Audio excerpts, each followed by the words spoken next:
안녕하세요. 가치남입니다. 8월 24일 화요일 국내 시장이 마감되었습니다. 자, 다행히도 오늘 이틀 연속으로 상승이 나왔습니다. 오늘 코스피는 1.6%의 상승이 나왔고 코스닥은 2% 이상의 상승이 나왔습니다. 이틀 동안의 이 정도의 상승이라면 저점을 다졌다고 볼 수가 있겠죠. 자, 그리고 오늘 시장을 조금 더 의미 있게 볼 수 있는 것은 다시 한번 오후장이 되면서 약세 흐름으로 돌아섰거든요. 그래서 조금은 부정적으로 볼 수 있었는데 다행히 1시간을 남겨두고 다시 강하게 반등을 보여주면서 상당히 긍정적으로 마무리가 된 것 같습니다. 자, 그럼 시가총액 상위 종목들을 살펴볼게요. 자, 먼저 코스피를 살펴보면 오늘은 상승과 하락이 극명하게 나뉘었던 것 같아요. 대체적으로 하락장에서 강세를 보여주었던 코로나 백신 CMO 기업들, 그리고 2차전지 관련주들, 또 개별 종목으로 카카오뱅크까지 오늘은 약세의 모습이 나왔다면 그동안 힘을 쓰지 못했던 반도체, 그리고 자동차, 또 경기 민감주까지 조금은 반대될 수 있는 종목들의 상승 흐름이 나왔습니다. 자, 오늘 삼성전자가 3% 이상의 상승이 나왔는데 제가 과거 데이터를 살펴보니까 무려 6개월 전에 한 차례 3% 이상의 상승이 나왔습니다. 그래서 정말 오랜만에 상승이 나왔다고 볼 수가 있고 내일도 이런 흐름이 이어졌으면 하는 바람을 가져보겠습니다. 그리고 코스닥. 자, 코스닥도 마찬가지로 2차전지 소재 기업들 이렇게 오늘 약세 모습이 나왔고 마찬가지로 그동안 흐름이 좋지 못했었던 다양한 종목들이 상승 기조로 이어갔습니다. 자, 그럼 수급을 한번 살펴보겠습니다. 먼저 코스피의 수급을 살펴보면 외국인이 모처럼 순매수를 보여주었고 기관도 마찬가지로 순매수를 보여주었습니다. 자, 그런데 기관과 외국인의 순매수 규모로 보시면 합쳐서 4천억이 채 안 되거든요. 그런데 이렇게 지수에 큰 상승이 나왔다는 것은 저번에도 간단하게 말씀을 드렸듯이 위축된 투자 심리로 인해서 호가 잔량이 많이 헐거졌다고 볼 수가 있습니다. 그래서 지금과는 작은 매도세에 의해서 주가도 크게 빠질 수가 있고 또 지금처럼 매수 규모가 작다고 하더라도 강하게 상승이 나올 수 있는 그런 시점이라고 이해를 해볼 수가 있습니다. 그리고 코스닥.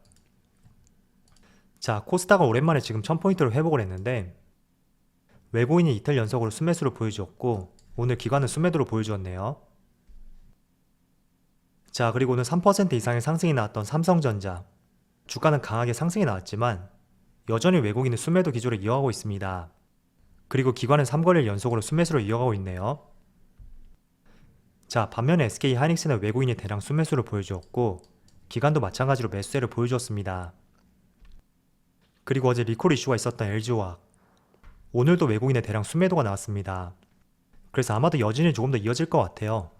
그래서 지금 LG화학을 저가 매수의 기회로서 보시는 분들이라면 단지 많은 하락이 나왔기 때문에 섣불리 매수하기보다는 외국인의 매도 규모가 조금씩 줄어드는지 이런 점들을 한번 체크할 필요가 있을 것 같습니다. 그리고 오늘 비교적 크게 하락이 나왔던 카카오뱅크 오늘 모처럼 외국인이 큰 순매도를 보여주었고 그래도 기관과 연기금은 매수세를 이어가고 있습니다. 자, 그럼 주차별 매매 동향에 대해서 살펴보도록 하겠습니다.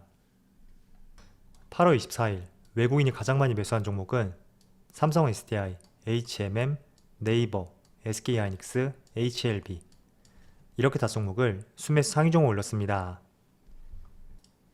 그리고 기관을 살펴보면 기관은 삼성전자, 크래프톤, 포스코, NC소프트, LG이노텍 이렇게 5종목을 순매수 상위 종목 올렸습니다. 자, 국내 시장이 어제에 이어서 오늘 반등에 성공했습니다. 물론 미국 시장이 전날 양호하게 마무리가 되었는데 한번 살펴볼게요. S&P 500은 0.8%의 상승이 나왔고 나스닥은 무려 1.5%의 상승과 함께 지금 신고가를 경신하였습니다. 그리고 다우지수도 0.6%의 상승이 나왔고 반도체 지수는 무려 2.6%의 상승과 함께 누가 봐도 추세적으로 흐름이 돌아선 듯한 그런 모습을 보여주고 있습니다. 그런데 국내 시장이 그동안 미국 시장하고 디커플링 현상을 보여주었기 때문에 저도 개인적으로 내심 기대를 했었는데 행여나 다른 모습이 나오지 않을까 살짝 이런 우려감도 가지긴 했었습니다. 그런데 다행히 반도체 종목을 중심으로 오늘 강한 상승이 나왔고 이런 부분을 봤을 때 아마도 지난주 금요일이 저점이라고 판단이 되는 것 같습니다. 자, 그리고 오늘 환율을 살펴보면 최고점 1183원에서 지금 약 20원 정도의 하락이 나왔고 어제에 이어서 오늘도 하락세를 보여주고 있습니다. 자, 그런데 한 가지 분명히 아셔야 될 부분이 있는데 원달러 환율의 상승과 하락 이 흐름을 결정짓는 것은 수많은 요소들이 있습니다. 아마 한국은행 사이트에 들어가면 이 환율의 움직임을 나타낼 수 있는 여러 가지 원인들에 대한 자료를 올려놨는데, 일단 최근 구간만 본다면 어떻게 보면 환율이 상승했기 때문에 지수가 하락한다, 통상적으로 이렇게 많이 이해하실 수가 있는데, 제 개인적인 생각은 이번 구간에서는 외국인들이 주식시장에서 거세게 매도를 했기 때문에 그에 따라서 원달러 환율이 상승했다, 이렇게 연결을 짓는 것이 올바른 방법인 것 같습니다. 실제로도 환율이 올랐기 때문에 주가가 하락하는지, 아니면 지수가 밀렸기 때문에 환율이 상승하는지, 여기에 대해서 어떤 것이 먼저인지는 알 수는 없습니다. 그래서 이 부분은 참조로 말씀을 드리고요. 어쨌든 지수가 이틀 동안 양봉이 나왔기 때문에 우리가 조금은 걱정스럽게 쳐다보는 환율, 다소 안정세를 취할 수 있는 그런 시점이지 않을까, 이렇게 생각하고 있습니다. 자, 그런데 한 가지 팁으로 말씀을 드리자면, 코스피는 2주 동안 약 8% 하락이 나왔는데 뉴스에서 끊임없이 반대 매매에 대해서 이야기가 나왔을 거예요. 그렇다 보니 주가가 하락하는 와중에 이런 반대 매매로 인해서 주가는 더 하락이 나오는 그런 현상들이 많이 발생이 됐을 것입니다. 자, 그런데 제 과거 경험에 의하면 여러 뉴스에서 반대 매매가 나왔다, 이런 이야기가 나올 때는 통상적으로 바닥일 가능성이 높다, 저는 이렇게 판단을 하고 있습니다.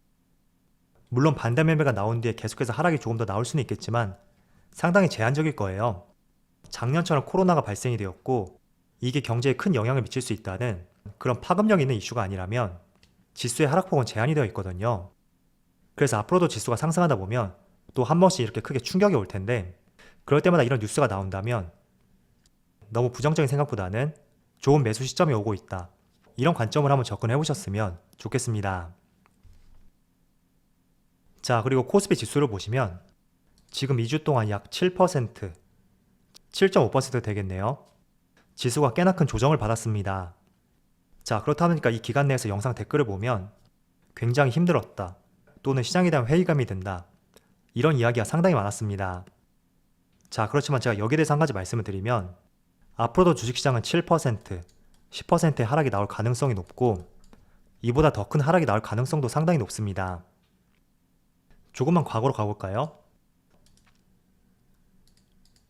2019년.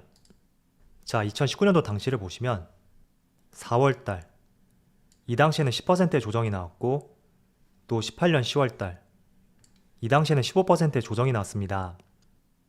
그리고 19년 8월달, 이 당시에도 마찬가지로 10%의 조정이 나왔습니다. 자, 그래서 지수가 10% 전후로 움직이는 것은 충분히 주식시장에서 발생될 수 있는 폭입니다. 그런데 이번에는 7% 조정이 나왔기 때문에 어떻게 보면 2018년과 19년도에 비해서 그렇게 컸던 조정은 아니었어요. 그렇지만 우리가 이런 하락장에 대해서 조금 익숙하지가 않고, 또는 내가 주가에 하락이 나왔을 때 어떻게 대응을 해야 될지, 이런 계획들이 많이 세워지지 않았기 때문에 아마도 굉장히 힘들게 느껴졌을 거고, 분명히 말씀드리는데 이런 하락장보다는 조정장이 되겠죠. 이런 구간은 앞으로도 계속 발생이 될 것입니다. 그래서 지수가 조금씩 반등을 보여주고 있는데, 혹시나 여러분들 매수했던 안정권까지 들어오게 된다면 내가 어떤 식으로 대응할지에 대한 계획을 필히 세우자고 말씀을 드리겠습니다. 자, 다시 최근으로 가보면, 자, 이렇게 코스피 지수를 1년간의 차트를 한번 볼게요. 올해부터죠. 자, 이렇게 지수를 보시면 최소한 못해도 한 달에 한 번 이렇게 지수가 강하게 조정을 보이는 구간이 최소한 한 달에 한 번 정도는 발생이 되고 있습니다. 자, 그래서 저는 전략을 취할 때 현금 비중을 꽤나 많이 가지고 있어요. 그래서 아무리 산업의 전망이 좋고 또 저평가되어 있는 종목이라고 하더라도 이렇게 강하게 하락이 났을 때는 통상적으로 또 반발 매수세에 의해서 주가가 강하게 상승이 나올 수도 있습니다. 그렇다는 것은 결국에 빠른 수익으로 전환될 수 있고 그만큼 수익도 빨리 실현시킬 수 있다는 가능성이 될 수가 있습니다. 그래서 최소한 한 달에 한 번 정도는 앞으로도 이렇게 급락장이 펼쳐질 수가 있는데, 내가 만약에 현금을 많이 보유하고 있다면 지금 시장은 두려움보다는 기회의 시점으로서 이렇게 시각 자체가 바뀔 수가 있으니까 너무 시장을 부정적으로 보지 마시고요. 우리는 항상 시장이 순응을 해서 그 시장에 맞게 유연하게 대응해보자, 이런 자세와 함께 시장을 한번 대응해보셨으면 좋겠습니다. 자, 그리고 참고로 말씀을 드리면 지금 모건 스탠리는 반도체를 굉장히 부정적으로 보고 있는데, 최근에 세계 반도체 기구에서 내놓았던 이 전망치를 한번 살펴본다면 여기죠. 토탈 월드. 해마다 반도체 시장은 성장할 것으로 예상을 하고 있고, 또 계속해서 올해 반도체 매출 전망치를 상향 조정하고 있습니다. 처음 3월달에는 11%를 올렸고 또 6월달에는 20% 가까이, 그리고 최근에는 25%까지 계속해서 반도체 시장에 대해서 전망치를 상향 조정하고 있습니다. 자, 그렇다는 것은 올해가 이제 4개월밖에 안 남았어요. 그런데도 올해 전망치를 상향 조정한다는 것은 연말로 갈수록 반도체 시장은 계속해서 호황을 보일 것이다, 그 뜻이라고 저는 이해를 하고 있습니다. 그래서 지금 삼성전자와 SK하이닉스, 모건스탠리에서 겨울이 온다고 했었는데 이미 주가의 겨울은 지나갔다고 생각이 되고 이제는 봄을 맞이할 준비를 해보면서 지금 구간은 너무 걱정할 필요 없는 위치라고 말씀을 드리겠습니다. 물론 이틀 동안 지수가 조금 반등을 했기 때문에 또 살짝은 차익 매물이 나올 수는 있을 거예요. 그래서 반도체에 대해 너무 걱정하지 말자, 이런 말씀을 드리겠습니다. 자, 그리고도 미국 시장이 이렇게 크게 상승을 보였던 가장 큰 이유가 바로 미국 FDA에서 화이자 백신을 처음으로 코로나 백신으로서 정식 승인했다는 기사가 나왔고, 그 때문에 다양한 이슈에 대해서 기대감이 상당히 높아졌다고 볼 수가 있습니다. 자, 지금 백신에 대해서 굉장히 기피하는 현상이 많이 있잖아요. 정말 하루가 멀다 하고 부작용 이슈가 나오고 있고 또 이런 내용이 줄지 않고 있는데, 그렇다 보니 저도 백신을 맞을 때 솔직히 긴장을 했거든요. 물론 별다른 현상은 없었지만 아무튼 이런 내용들이 백신을 기피하는 현상으로 이어질 수가 있고 또 접종률이 늦어질 수 있는 하나의 이유가 될 수가 있습니다. 자, 그런데 아무래도 FDA에서 승인을 받았다면 조금은 사람들의 인식이 달라질 수가 있고 화이자 백신은 보다 안전한 백신이다, 이런 생각과 함께 백신을 맞으려는 사람들이 많이 늘어날 수가 있습니다.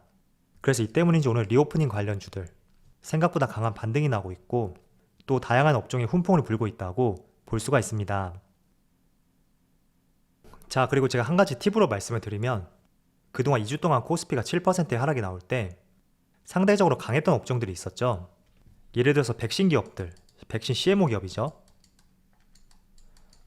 삼성바이오직스하고 SK바이오사이언스, 그리고 mRNA 관련주들, 이런 종목들이 정말 강했었고 또 두 번째로 카카오뱅크, 지금 해당 차트는 카카오뱅크 차트인데 이 종목도 상당히 강한 모습을 보여주었습니다. 그런데 어제하고 오늘 지수가 많이 상승할 때 오히려 힘을 못 쓰는 모습이 나오고 있죠. 자, 이런 현상들은 앞으로도 동일하게 적용이 될 거예요. 그동안 약세장에서 갈 곳을 잃었던 수급들이 이쪽 섹터로 많이 몰렸었다면 지금처럼 시장이 조금 안정화되었고 지수가 강하게 상승이 나올 때 이제는 굳이 이런 종목만 매수할 필요는 없단 말이죠. 그래서 그동안 강한 상승이 나왔기 때문에 여기에 몰렸던 수급들이 나가는 과정이다, 이렇게 볼 수가 있고, 이 나갔던 수급들이 지금처럼 반도체, 그리고 리오프닝 관련주들, 또 그 외의 다양한 섹터들, 이런 쪽으로 몰릴 수밖에 없습니다. 그래서 앞으로도 동일하게 발생이 될 거예요. 만약에 9월달과 10월달에 또 약세장이 되었을 때 그때 또 강한 종목들이 있을 텐데 그 약세장을 딛고 다시 지수가 상승이 나올 때 약세장에서 강했던 종목들이 조금은 하락이 나올 수도 있습니다. 그래서 이 부분을 참조해 두시고요. 그렇지만 이런 종목들이 끝났다고는 볼 수는 없거든요.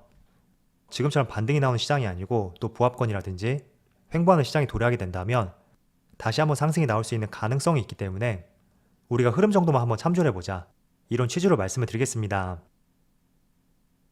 자, 오늘 다행히 그래도 삼성전자가 2% 이상의 상승을 보여주고 있습니다. 물론 저는 V자 반등을 기대하진 않아요. 이렇게 나온다면 금상첨화가 될 텐데 아마도 7만원 후반과 8만원 초반대에서 굉장히 많이 횡보를 했었기 때문에 아마도 이 부근까지 온다면 삼성전자를 탈출하자, 이런 심리도 많이 작용이 되어 있을 것이고 또 최근에는 외국인의 수급이 많이 부재하기 때문에 한 번에 V자 반등은 조금 기대하기 어려울 수가 있습니다. 그래서 조금은 어느 정도 상승이 나온다면 또 횡보하는 구간이 발생이 될 수가 있으니까 단기간 내에 8만원을 돌파할 수 있다, 너무 긍정적으로 보진 마시고요. 바닥은 잡았지만 어느 정도의 시간이 필요할 것이다, 이런 생각과 함께 한번 종목을 접근해 보셨으면 좋겠습니다. 자, 그럼 오늘 영상 여기서 마치도록 하고요. 언제나 여러분들의 성공 투자를 기원하도록 하겠습니다. 감사합니다.